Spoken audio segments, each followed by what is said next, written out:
श्रीमद्भागवत पुराण के सुखसागर ग्रंथ से तृतीय स्कंध से मैं 18वां अध्याय शुरू करने जा रही हूँ। 18वें अध्याय में हिरण्याक्ष तथा वाराह भगवान का परस्पर युद्ध इस प्रसंग में बताया गया है। श्री मैत्रेय जी बोले, हे विदुर जी, पाताल लोक के स्वामी वरुण जी की ऐसी बातें सुनकर वह दैत्य अति प्रसन्न हुआ और नारद जी से नारायण का पता लगाकर रसातल में गए। वहां उसने भगवान वाराह को अपनी दाढ़ों पर पृथ्वी को लाते हुए सामने देखा। उनके लाल लाल नेत्र तेज से चमक रहे थे। वाराह भगवान को सामने आते देखकर वह महाबली दैत्य बहुत हंसा और बोला, अरे तू जंगली पशु जल में कहाँ से आया है? अरे मूर्ख पशु, तू इधर आ। इस पृथ्वी को कहाँ लिए जा रहा है? यह पृथ्वी तो हमारे हवाले ब्रह्मा जी ने कर दी है। हे अधम, मेरे रहते हुए तू कुशल पूर्वक पृथ्वी को रसातल से नहीं ले जा सकता। तू दैत्य दानवों का शत्रु है, इसलिए मैं तुझे आज मार डालूंगा। उस हिरण्याक्ष के ऐसे कटु वचन सुनकर वाराह भगवान को अति क्रोध आया। उनकी दाढ़ों पर रखी हुई पृथ्वी कांपने लगी। उन्होंने पृथ्वी को वहां छोड़कर युद्ध करना मुनासिब न समझा। उस दैत्य के कटु वचनों को सहन करते हुए वे गजराज के समान शीघ्र ही जल से बाहर निकले। किंतु वह दैत्य बोला, रे कायर, तुझे भागने में लज्जा नहीं आती?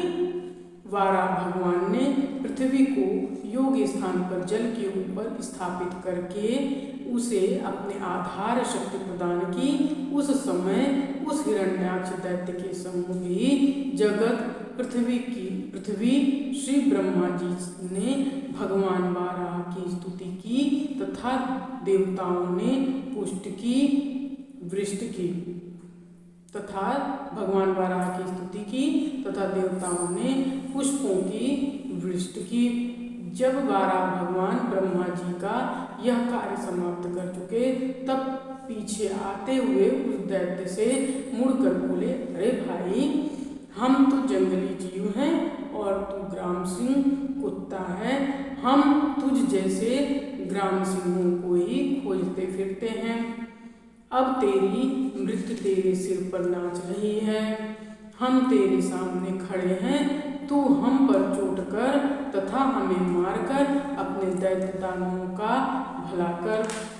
श्री मैत्रेय जी बोले, भगवान वाराह के ऐसे उपहास तथा तिरस्कारपूर्ण वचन सुनकर वह दैत्य क्रोध में तिलमिला उठा। उसने क्षुब्ध होकर गदा का प्रहार किया, किंतु वाराह भगवान ने कुछ टेढ़े होकर गदा के प्रहार को बचा लिया। वाराह भगवान कुपित होकर उस दैत्य पर ऐसे झपटे जैसे बाज तवा पर झपटता है। उन्होंने हिरण्याक्ष की दाईं भौं पर प्रहार किया, किंतु वह दैत्य अपनी गदा से उसे बचा गया। हिरण्याक्ष और वाराह भगवान में परस्पर भयंकर युद्ध होने लगा। हे विदुर जी, उन दोनों के युद्ध को देखने के लिए ऋषियों सहित ब्रह्मा जी वहां पधारे। ब्रह्मा जी ने प्रार्थना करते हुए भगवान से कहा, हे भगवान, यह दैत्य मुझसे वर प्राप्त करके अति शक्तिशाली हो गया है। सायंकाल की बेला में इसका बल अधिक प्रबल हो जाएगा। अतः आप अपनी योग माया से शीघ्र ही उसका वध कीजिए। अतः अभिजीत नाम का मुहूर्त भी आ पहुंचा है। अतः आप शीघ्र ही शक्तिशाली दैत्य को मार डालिए।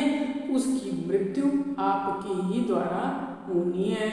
यह दैत्य हमारे बड़े सौभाग्य से मृत्यु से ही टकरा गया है। आप शीघ्र ही इसको मारकर संपूर्ण लोकों में शांति स्थापित कीजिए। 18वां अध्याय समाप्त हुआ। जय श्री